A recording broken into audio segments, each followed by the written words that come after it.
Well, a lot of talk has been made about the downplay of Josh Giddy. On today's episode, I want to gear it more towards the positive and talk about the recent uptick in play from Patrick Williams. But the question that was always there with Patrick Williams, is this finally going to be sustainable? We'll try to answer that question on today's episode. We're also going to talk about Modest Bucilis being sent down to the G League yet again, but for real this time. Plus, it's Sunday, so that means it's Mailbag Day. All that and more right after this.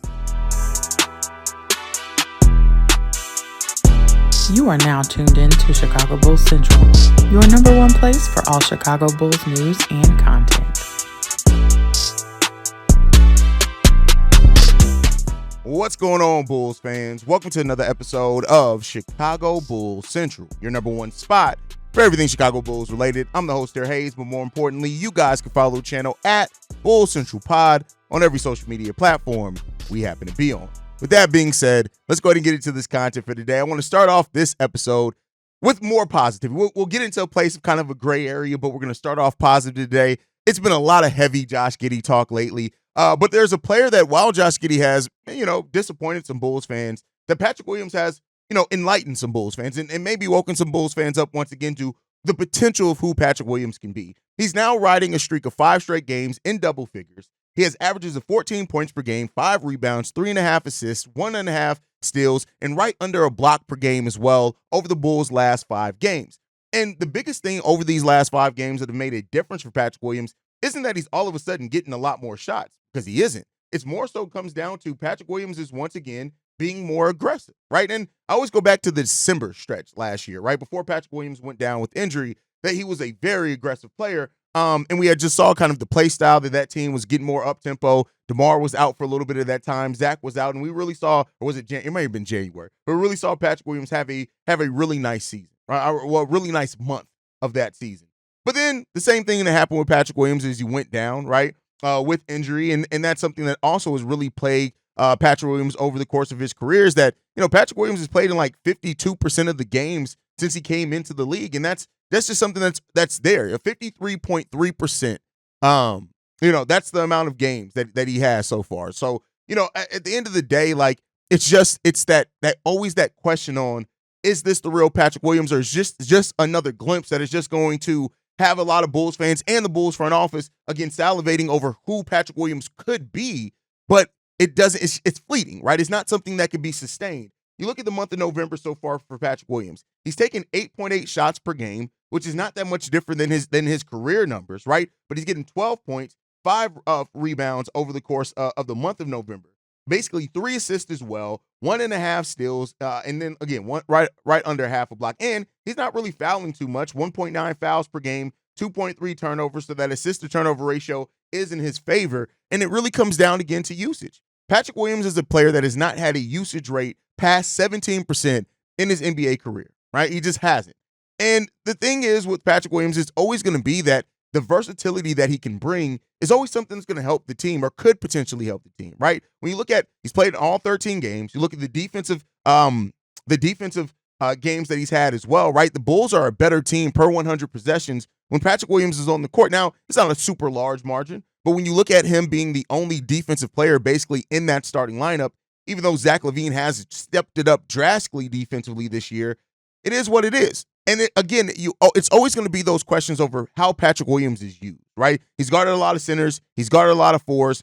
But when you look at when Patrick Williams has guarded Giannis Antetokounmpo, Paolo Banchero, Julius Randle, when he's guarded those guys, he's done a pretty damn good job. But then there's something else that's always here. And I've always been a guy to say that Patrick Williams can play the 4. It's the modern NBA. It's really about what the more the team that is around him. And people point to rebounds. I point to how Billy Donovan uses the 4 in his system. He always uses every 4, regardless of who it is, more out on the perimeter than near the rim.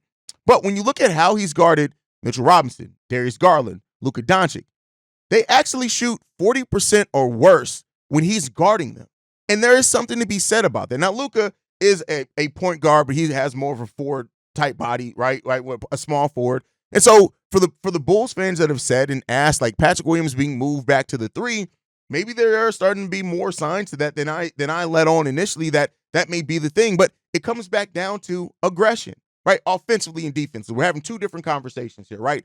Offensively, it's just about aggression. Patrick Williams, as I said, I've seen a lot of the same Bulls fans that say things like, oh, well, Patrick Williams is terrible. He's bad. Why is he still on the team? The Patrick Williams experiment needs to end. Those same guys over these last 4 or 5 games have been, oh, Patrick Williams is so much better. Oh, and it's not via Patrick Williams taking a lot more shots. It's just the aggression level.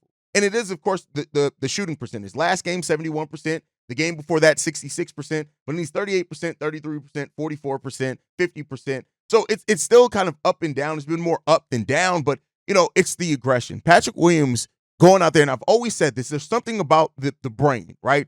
Because there's been players that come in here and have averaged the same exact things, or sometimes even less than Patrick Williams' average, but they're aggressive. And so then Bulls fans see the aggression, and then they say, hey, this play, because again, the eye test, right? When you see a player giving effort, you overcome some things. So is Patrick Williams ever going to get to the expectations that a lot of people have for 4th overall picks?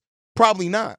But to deny that a versatile forward that can guard 3 positions in the NBA can also shoot, because he's back now shooting over 40% from 3. He's still shooting on the season less than 40% from the field, but that's starting to trend upwards for him. I think that he'll be back up towards more his career averages of around 45, 46% here sooner rather than later. Probably another hot game or two is going to put him right up there, or a consistent game. Doesn't necessarily have to be a hot game.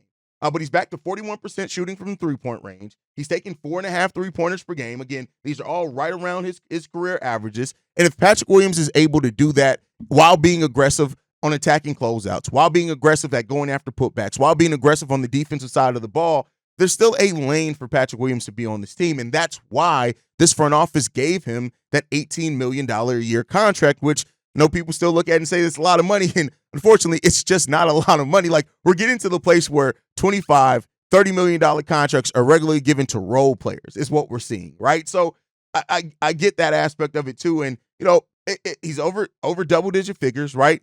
So it just comes down to Patrick Williams does have to be aggressive. And Patrick Williams does have to go out there and to confidently take shots, because that does make such a difference for Patrick Williams and how he impacts the game. And so Patrick can impact, and he has been impacting the game for the Chicago Bulls. The real question is this going to be yet another glimpse where we talk about this for a couple of weeks and then Patrick Williams is back to being passive P?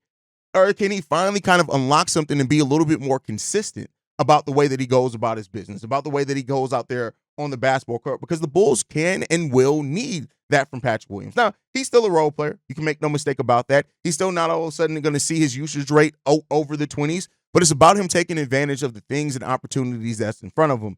And he's been doing that a lot more consistently over the last handful of games. We just got to see how long is it going to last this time for P. Will, and that's always the P. Will conundrum. But you guys can let me know how you guys feel on that down below. All right, and that gets us into our next topic for today. And so Modest Bucilis was sent down to the G League by the Chicago Bulls again, and they've already recalled him. So he was sent down to be in the team's home opener on Sunday, in which he had 24 points, 10 rebounds, 2 assists. He went 2 of 8 from 3-point range. Modest Bucilis absolutely cooked in the G League performance. Him and Adama Sanogo actually looked really damn good, and this should be no surprise to most Bulls fans. Modest Bucilis is better than the G League competition level. Now, they already said that he would be recalled right after this game, so he could be out there tonight for the Chicago Bulls. But if this is the Bulls' way of getting him reps, right? Because keep in mind, when he plays for the actual Chicago Bulls, he's not going to play a lot of minutes. He's not going to get a lot of shots up. So if the thing that the Bulls are using is saying, hey, and that's going to be a lot of double duty for Modest. But if the Bulls actually have a plan now, right? And that's a big if with this Chicago Bulls team. If the plan now for Modest Bucilis comes down to, hey, when the Bulls have a day or two off, right? If they have a couple of days between games, if the Windy City Bulls have a game that in between there and it's in Chicago, let's send Modest Bucilis down to that. Let's get him some reps, and then we're going to come back up, and then maybe he's going to get his 8 to 10 minutes on the NBA level. It's a lot of double duty for Modest Bucilis, and some could say, are you worried about the potential injury concerns there? But if this is what the Bulls are going to do here, I mean, it's better than just throwing him out there in the NBA level and just hoping for the best. It's actually kind of a plan, right? Now, I don't know if that's going to be the thing, right? The Bulls announcing that he would immediately be recalled after the game last night may point to that, but, you got to watch it out and see what's going to happen there. But Modest Bucilis cooked last night in the G League. And so I'm happy to see that Modest got his opportunity and he actually went out there and performed. Good for Modest Bucilis, but it still leaves a lot of questions on what are the Bulls doing with Modest, right? And so we'll see. The fact that he was recalled immediately, I know that, hopefully that calms some of the Bulls fans. Oh, my God, we're sending him to the G League again. and we'll end up seeing what can come and develop of this. But overall, I just want to see the Bulls have a plan for Modest. That's really all I want to see is have a plan for Modest. Let's develop this kid. Let's get this kid some reps. Let's get this kid some minutes, and then let's see what we have in him. That's my thought process. You guys can let me know how you feel down below. Now, the Bulls have another opportunity tonight to stop a streak, and that's the 4-game win streak by the Houston Rockets when they take them on tonight. The Bulls have not done good at stopping streaks yet. Could this be the time where the Bulls can stop a streak? We'll end up seeing, right? This is a young, scrappy team in the Houston Rockets that, listen, this is a team that doesn't quite play with the pace that the Chicago Bulls play with, but they're young. They're not going to back down. They are the number 3 team right now in the Western Conference at 9-4. And so this is going to be a team where the Bulls have to come in with the plan again. They have to be prepared. They have to have a plan. The coaching staff got to be ready. And if they don't, this Houston Rockets team is going to run the Chicago Bulls out of the gym. And this is because the Houston Rockets are the 3rd best defense in the league, only averaging, giving up 106 points per game. Now, while they're not necessarily the best offensive team in the league, when we've seen it before, when you have a defense like that and they're still averaging 112 points per game, when you have a defense like that with an offense that can get up and down, you got young players that don't back down. These are the teams that give the Chicago Bulls fits. And so the Bulls got to be prepared for this team. And if they're not, they will get cooked. And so hopefully on a Sunday where the Bears also take on the Packers, the Bulls can be locked in. The Houston Rockets are playing with a +6 point differential right now. The Bulls are playing with a -6 point differential. So we're going to need this team to be locked in. Vooch is going to be hugely important in this game. Can Josh Giddy have a bounce-back game? I think Patrick Williams can become really important in a game like this with the versatile forwards that the Houston Rockets have. And the Bulls are going to have to just be locked in this game on both sides of the ball. And we're going to have to see a team that is prepared and understands how they need to go about their business to get shit done today. That just is what it is. They don't have a single player averaging 20 points. Jalen Green is close, 19.8, but they're getting it done as a team. They have 7 players averaging double figures in Jalen Green, Alperen Sengun, Fred VanVleet, Torrey Eason, Dylan Brooks, Jabari Smith, Amen Thompson. That is a lot of players to throw at you, and that's not even to say that that's all. They got other players that can fill it up as well. So this is a team that's deep. This is a team that's going to go 10 deep into their rotation, much like the Bulls do, and the Bulls are going to have to use their conditioning and things to be prepared for this team, period, point blank. And if they're not, it's going to get ugly. And so, we'll see the Houston Rockets, they don't play they're 18th in the league in pace. The Bulls are number 1 in pace, right? So if the Bulls can try to get them to play at their pace, maybe it can work. But then again, with how young and athletic this team is, it may not, right? Because this team has that huge defensive ceiling. And so we'll see what the Bulls can do tonight against this Houston Rockets team, and hopefully they can get the job done. And let's see if we can get back in the win column. But all right, it is Saturday, so that means it is Mailbag Day. Let's get into these voicemails. This one's for Michael Korn. Hey, Hayes. I liked your post-game analysis yesterday after the Cavs Bulls. The Josh Giddy, I think the experiment pulled the plug. I don't think it was just an off night or lack of confidence. I'll be honest, for the record, when they traded for him, I called in that night and said, even though I was happy about the trade, not to lose Caruso, but I had seen Giddy play several games and thinking like, this guy could be good, because he plays fast, and he's a great passer.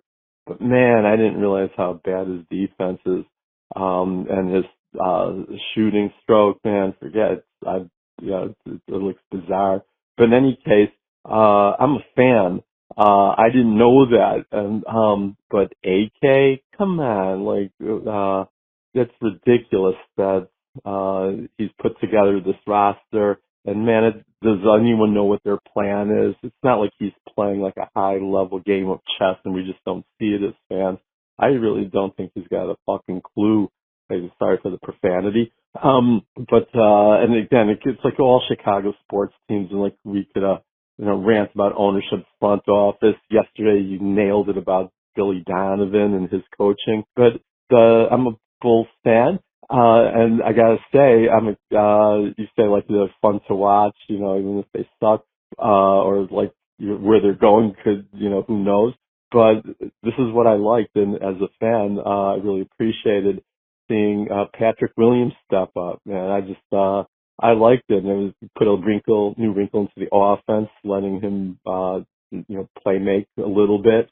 give him a starring role, and this could be the time, hopefully. And again, some of the play of the other, Bulls youngins were great, and at least fun to watch them develop.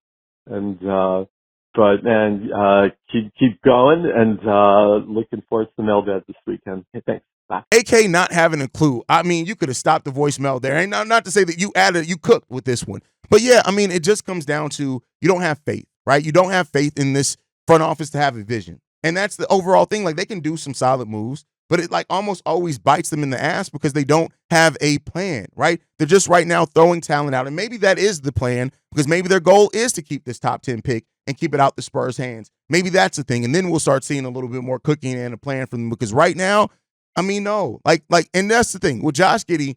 I've said it before. He can be solid, right? And that's no mistake about it. He's going to put up numbers more times than not. But then you have a starting lineup that has two now because of Zach LaVine, but coming into the season, you had 1+ defender, right? And so it really just comes down to this front office and how they can execute what they have. How can they best utilize the talent that they have? And that is a big part of this as well. It's Billy Donovan's coaching is a big part of this as well. Like, yes, the talent makes sense, and the talent has its issues for sure. But that's the thing. And as far as P. Will stepping up, you're absolutely right. I opened up this episode talking about it, so hopefully I touched on everything there. But overall, it's the thing. This Bulls team is going to be fun. It's going to be bad. It's going to be fun. It's going to be bad. And that just is what it is. That is our slate in life right now with this Bulls team. Fun, bad is the thing, and that's what this Bulls team is going to be, unfortunately. All right, let's get into this next voicemail. This one's from Corn. What it don't do, brother, man? It's your brother Corn. Let's get right into this bullshit. The Bulls, I'm going to talk about them about a whole. I'm not going to get individual. The inconsistency, that's what I want to talk about. It keeps going. You know what they are? You know what? They let me shut up. They are consistent. They are a very consistent team. They are consistent of being inconsistent. I can trust them to be inconsistent all year, every year. Billy, AK, this is what we have to offer for the fan base. This is what Billy and this is what AK is giving us. There's nothing else more. There's nothing else going to be better. It's just a little bit of the same shit, man. This team, like I said, like you said before, man, it's just to go down. Like when people believe this, like I said, we had some bite back on the 2021 whatever because of Lonzo and Zach and everybody was playing good. So we had some pushback on you with this, but the people that actually believe that the Bulls will be fighting for a 6th seed this year need to be checked immediately. I don't understand. Why would you even think that this team, like he said, Philly is just to get healthy, okay? It's just to get healthy. New York is going to get better, of course. A lot of other teams is going to get a lot more healthier and better, man, and I don't see us competing with that. It's just the Bulls is consistent of being inconsistent. That's the one thing they are consistent at, which is sad. They are consistent at being inconsistent, man. That's this team. This is the team that's been for the past few years. It don't matter what's our personnel, who's on the goddamn team. It doesn't matter as long as we got motherfucking Billy out here coaching and doing the rotation. The inconsistency is going to keep on coming, man. And I'm just drained out with this team, man. I'm just done. I'm already done. But you already know, King. Appreciate you, man. We gonna stick with you always. Love, blessings. Fans that think the Bulls can be the 6th seed when healthy. Hey, listen, here's what I say. Everybody has to have their confidence where they have their confidence at. I always thought it was crazy coming into the season for the Bulls fans that thought this team was going to be a 6th seed or win 40 games or 41 games. And I was just like, how? Where do those wins come from? And my thought process was mainly because 26 of our 39 wins last season were clutch games. And this team lost their best clutch player and 2 of their best defenders, right? So I always thought that it was going to be an uphill battle for that. But then what we're seeing and just how bad this team is defensively, it definitely makes a huge impact on that. So yeah, overall, like the inconsistency of this team, it does go to Billy Donovan. And the question that this Bulls front office really has to ask themselves and honestly answer it is that has Billy Donovan reached the limits of how far he can get this team, right? And, if this team continues to change the roster, maybe that answer changes or whatever else. But their marriage with Billy Donovan, they're tied, and how tied in they are with Billy Donovan, it's really weird. But, I mean, listen, at the end of the day, he's their guy. He's the guy that they're betting on. And we'll see what happens there. But, yeah, the Bulls are going to be a very inconsistent team all year long. We're going to have difficulty winning close games because of how weak the Bulls are defensively, as well as points given up in the paint. And if those turnovers continue, it's going to be even harder for them with already the limitations that they're going to have. And, at the end of the day, the ceiling for this team, I haven't changed my prediction. 30 to 35 wins is still where I see this team. And with the way that things are shaping up right now, that's crazy enough. They still may have a chance to make the play-in, but the bigger question is, does that put them in a place to keep their top 10 pick? We got to see what the rest of the league is going to go for that one. All right, let's get into this next voicemail. This one's from Brian Washington. Hey, so what's up? D. Washington from the west side again, man. I got to call in. You're probably tired of me calling in, man. But the subject about trading the contract decisions for Josh Giddy and Lonzo Ball, to me, bro, I think they should.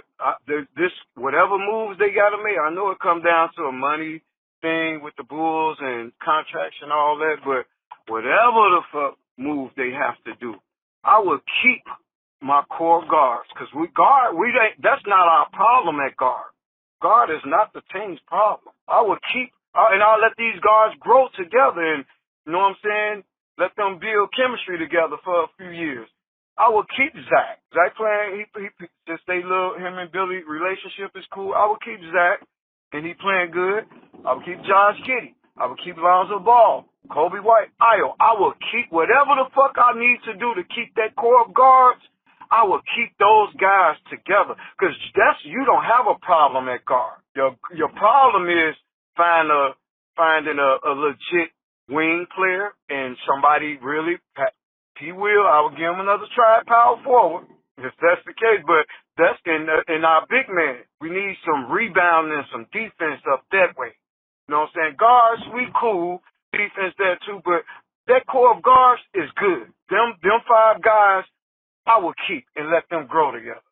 We need to fix that where we have that weak spot at. That's rebounding and shot blocking. We kind of weak there. You know what I'm saying? Defense.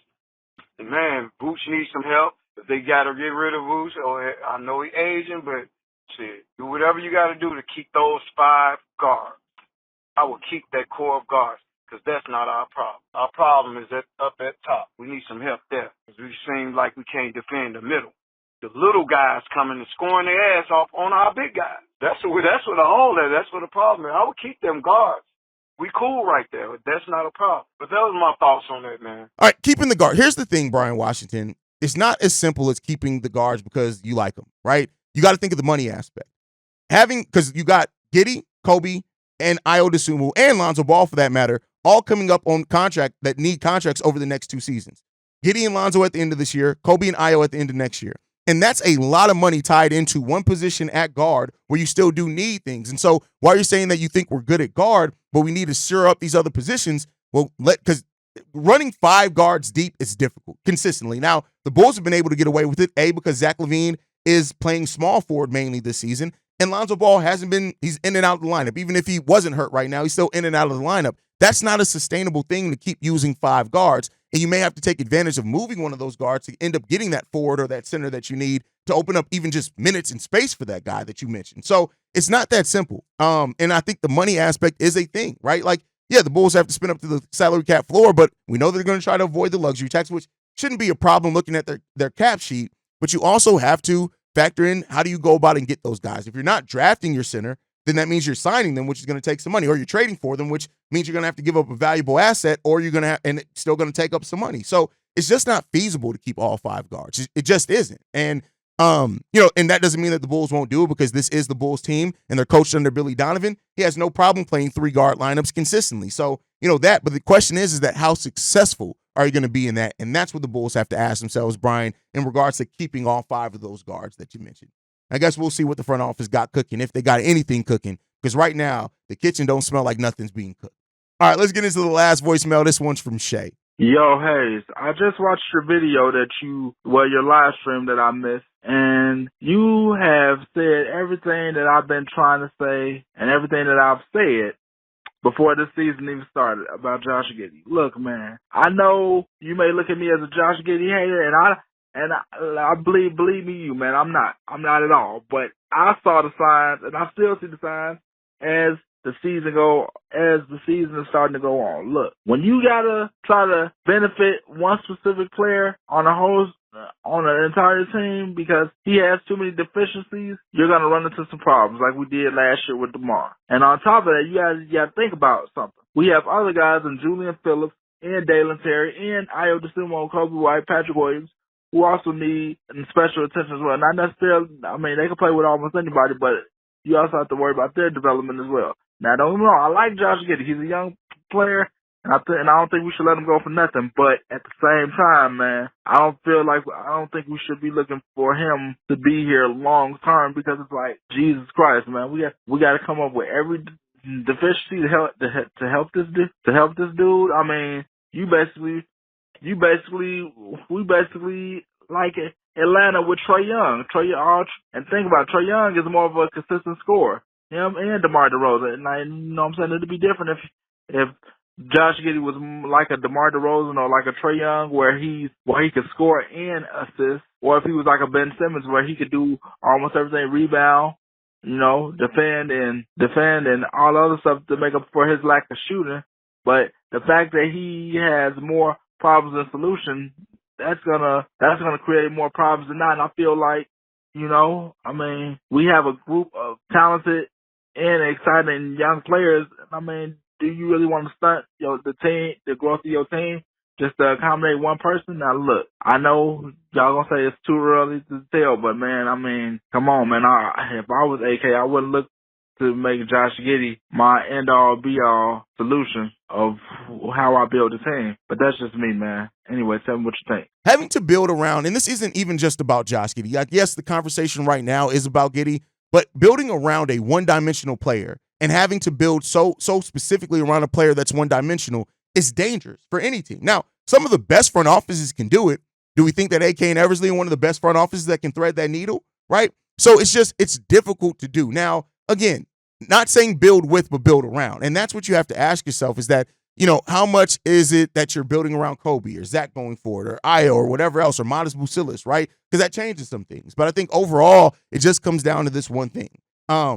This front, to build around a very one-dimensional player, and that's not to say Josh Giddy doesn't give effort defensively, he does, but to build around that, it's a very, very small thread, a needle to thread, right? The margin for error there, it's not a wide margin for error, right? So that's what it comes down to for this team, and they're going to have to ask themselves at the end of the season. Again, it comes down to the contract. Like, if they end up signing Josh Giddy for a $25 million deal, all right, that gets the prospect of that gets a little bit better. But if it comes down to 30 or 30 plus, God forbid, you're matching an offer sheet match, it gets a little bit more difficult. And so that's going to be interesting to watch how that develops for this team and then what they ultimately decide as well leading up to that. But hey, we'll cover it here. You guys already know we'll be live on the channel tonight. Pre-game, halftime, post-game shows all live on the channel. Make sure you guys are following the show at Bull Central Pod. You can send us any feedback, questions, comments, concerns. BullCentralPod@gmail.com. Lastly, if you want to leave a text message and our voicemail for the mailbag, the number to do so, 773-270-2799. We are the number one spot for everything Chicago Bulls related, thanks to you guys. And like I like to end every episode on, go Bulls. Love you guys. See you right if you can, y'all. Peace. This has been a presentation of the Break Media.